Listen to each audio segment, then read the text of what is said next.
Suspend করা হলো বর্ধমান রাজ কলেজের অধ্যক্ষ নিরঞ্জন মণ্ডলকে।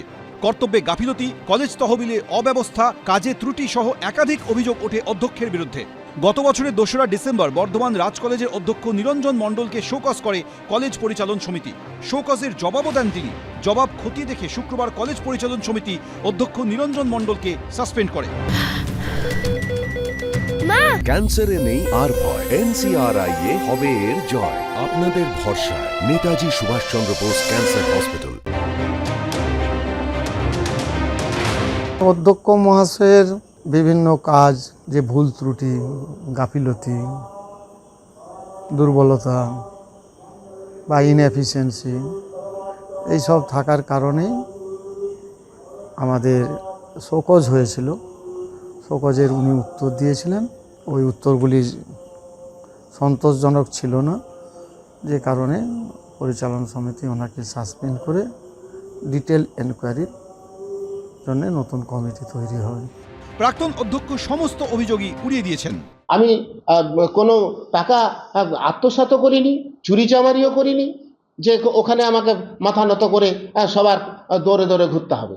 আমি যথাসাধ্য চেষ্টা করেছি। ওই কলেজে কোনো স্টাফ নেই, কোনো ইনফ্রাস্ট্রাকচার সেরকম নেই। আমার কলেজের বিল্ডিং ভেঙে পড়ছে, চারিদিকে প্রবলেম। সেখানে টাকা আছে, কিন্তু সেই টাকা স্যাংশন করার জায়গায় নানা সমস্যা তৈরি করছে জিবি। পরিচালন সমিতির সিদ্ধান্তকে চ্যালেঞ্জ জানিয়ে আইনি লড়াইয়ের হুঁশিয়ারি দিয়েছেন বর্ধমান রাজ কলেজের প্রাক্তন অধ্যক্ষ। নিরঞ্জন মণ্ডলের জায়গায় আপাতত দায়িত্ব সামলাবেন কলেজের রাষ্ট্রবিজ্ঞান বিভাগের অধ্যাপক বিজয় চাঁদ। কমলকৃষ্ণ দে, এবিপি আনন্দ, পূর্ব বর্ধমান।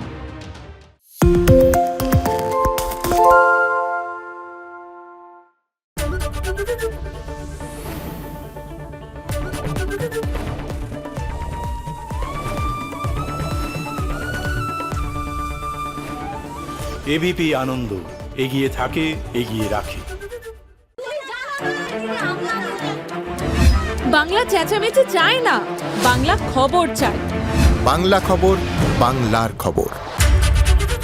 আরে চাটা দে ভাই, আমার একটা চা দেন। কি হলো আমারটা? বাংলা পক্ষপাত চায় না, বাংলা খবর চায়। বাংলা খবর, বাংলার খবর।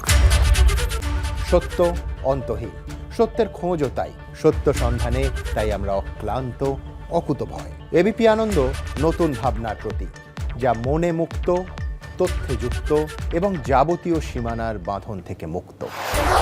সীমা না শব্দটির মধ্যে লুকিয়ে আছে মানা শব্দটি, যেন চোখ রাঙানি এক অদৃশ্য বেড়াজাল, যা আটকে রাখে আমাদের এক ছোট্ট গণ্ডির মধ্যে।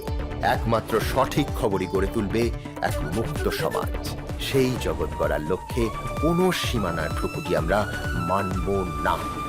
এবিপি আনন্দ, এগিয়ে থাকে, এগিয়ে রাখে।